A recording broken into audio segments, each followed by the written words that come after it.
जय श्री कृष्ण दोस्तों लक्ष्मी पूजा, लक्ष्मी का आह्वान, लक्ष्मी प्राप्ति सभी की इच्छा होती है। सभी चाहते हैं कि हमारे ऊपर लक्ष्मी जी की कृपा बनी रहे और हम धन धान्य समृद्धि से संपन्न रहें। दोस्तों, इसके लिए सभी प्रयास करते हैं,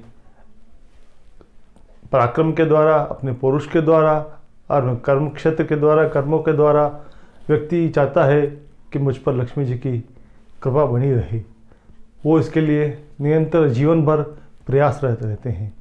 लेकिन जीवन में छोटी छोटी कुछ गलतियाँ इस तरह से अज्ञानतावश हो जाती हैं जिसे हमें मालूम नहीं होता है, लेकिन इन गलतियों के द्वारा, इन भूलों के द्वारा लक्ष्मी जी हम पे रुष्ट हो जाती हैं।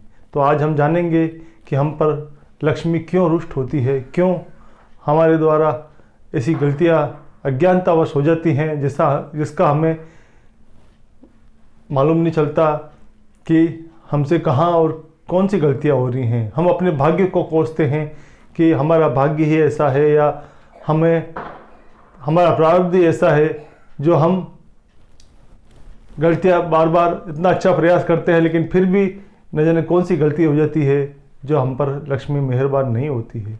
दोस्तों, आज इसी विषय पर हम चर्चा करेंगे, तो हमारे साथ वीडियो के अंत तक बने रहिएगा और वीडियो पसंद आने पर लाइक ज़रूर कीजिएगा, सब्सक्राइब कीजिएगा।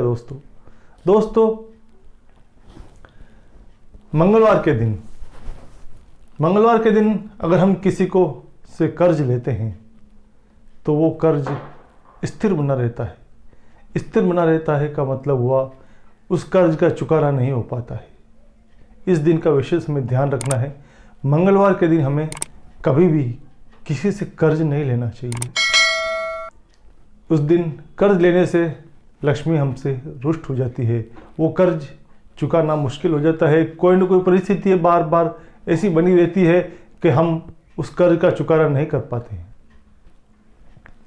दूसरी बात हम करें बुधवार का दिन, उस दिन हमें किसी को कर्ज नहीं देना चाहिए। किसी को के साथ होश के जितने लेन देन नहीं करना चाहिए और किसी को पूंजी या लक्ष्मी नहीं देनी चाहिए। ऐसा करने से उसे प्राप्त करना मुश्किल हो जाता है। कर्ज देने पर वो कर्ज वापस हम नहीं ले पाते हैं उससे और वो पूंजी डूब जाती है। तो इस दिन हमें विशेष रूप से ध्यान रखना है।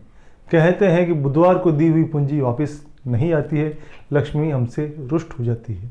तो इस दिन का हमें विशेष रूप से ध्यान रखना है। दोस्तों, झाड़ू में लक्ष्मी का वास माना गया है, लेकिन इस झाड़ू की महत्ता को गृहिणी सही ढंग से समझ नहीं पाती हैं। उसे कई बार बेतरतीब रूप से फेंक देती हैं। काम निकलते ही, झाड़ू करते ही वो साइड में उसको फेंक कर दूसरे काम में लग जाती हैं। ये होता है लक्ष्मी का अपमान।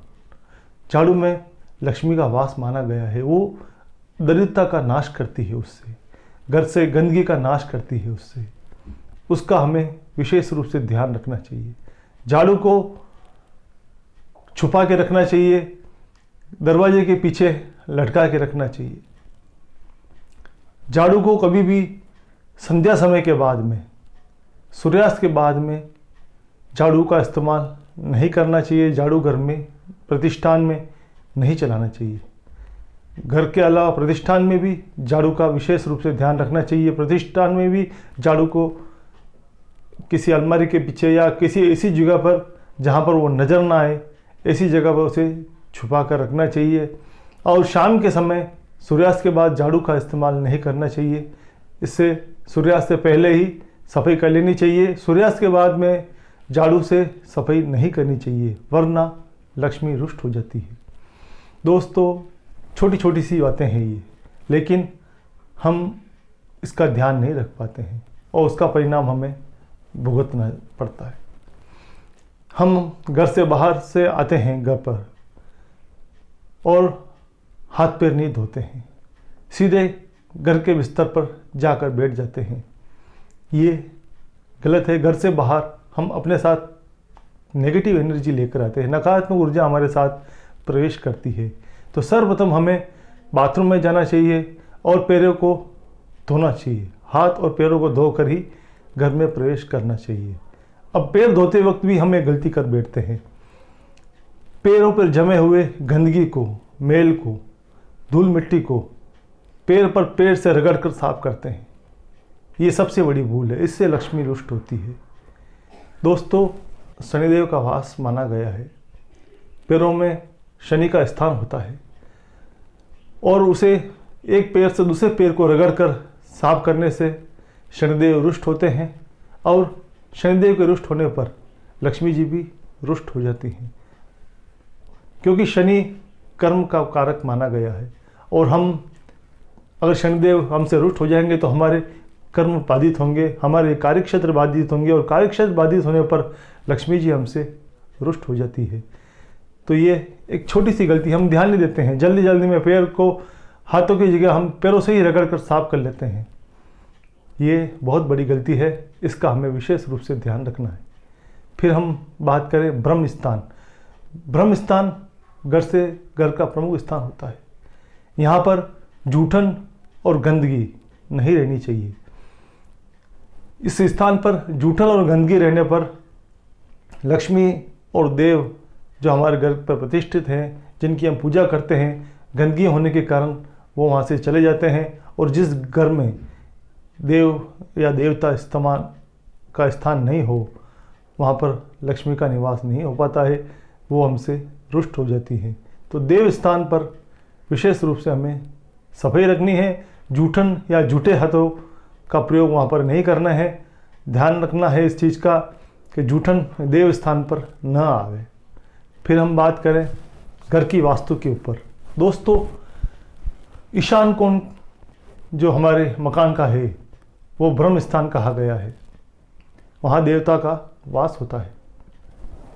ईशान कोण में बाथरूम नहीं होना चाहिए। बाथरूम, शौचालय और रसोई घर ये ईशान कोण में निषिद्ध माने गए हैं। तो विशेष रूप से दोस्तों हमें इस चीज़ का ध्यान रखना है। ईशान कोण में शौचालय नहीं होना चाहिए, रसोई घर नहीं होना चाहिए। ऐसा होने पर जो देव हैं वो उस घर में निवास नहीं कर पाते हैं, क्योंकि उनका स्थान पर आप गंदगी रखोगे तो वो वहाँ पर निवास नहीं कर पाएंगे।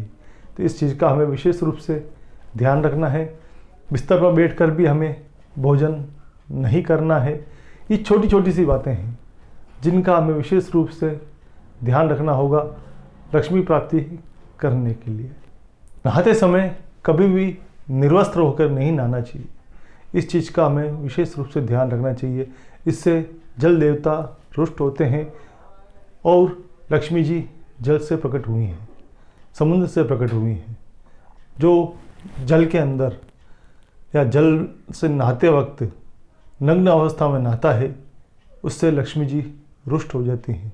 कई लोग नदी, तालाब, कुओं में स्नान करते वक्त निर्वस्त्र होकर नहाते हैं, बिना कुछ पहने, कोई अंग पर कोई भी कपड़ा नहीं है और वो पानी में उतर जाते हैं।